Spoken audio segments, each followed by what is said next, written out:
Anforderungen bis hin zur Überforderung. Alles im Einzelkämpfermodus.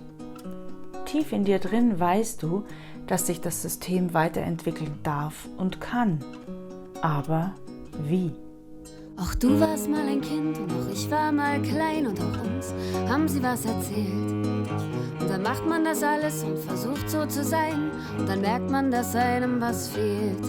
Und dann verlernt man sich richtig zu spüren und man flüchtet sich in Kunst oder Konsum. Und während ihr fleißig Pläne macht, lachen die Götter sich krumm. Lasst eure Kinder mal was dazu sagen, hört ihnen richtig zu. Die spüren sich noch, die haben Feeling für die Welt, die sind klüger als ich und du.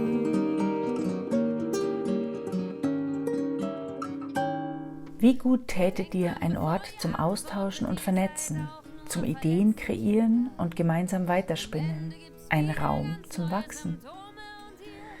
Mit dieser Sehnsucht kamen wir selbst hier im Hackathon an.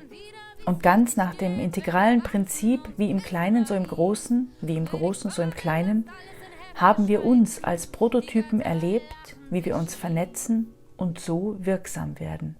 So entstand unsere Idee und unser Prototyp. Virtuelle Lagerfeuer bringen Menschen rund um eine Klasse oder eine ganze Schule zusammen. Sie lassen dich andocken an Gemeinschaft, dich als Teil des großen Ganzen erleben. Am virtuellen Lagerfeuer lernst du die unterschiedlichsten Menschen rund um deine Schule kennen, anders kennen, als du sie normalerweise vielleicht kennst. Und ihr entwickelt gemeinsam eure Schule zu einem echten Lebenslernort weiter.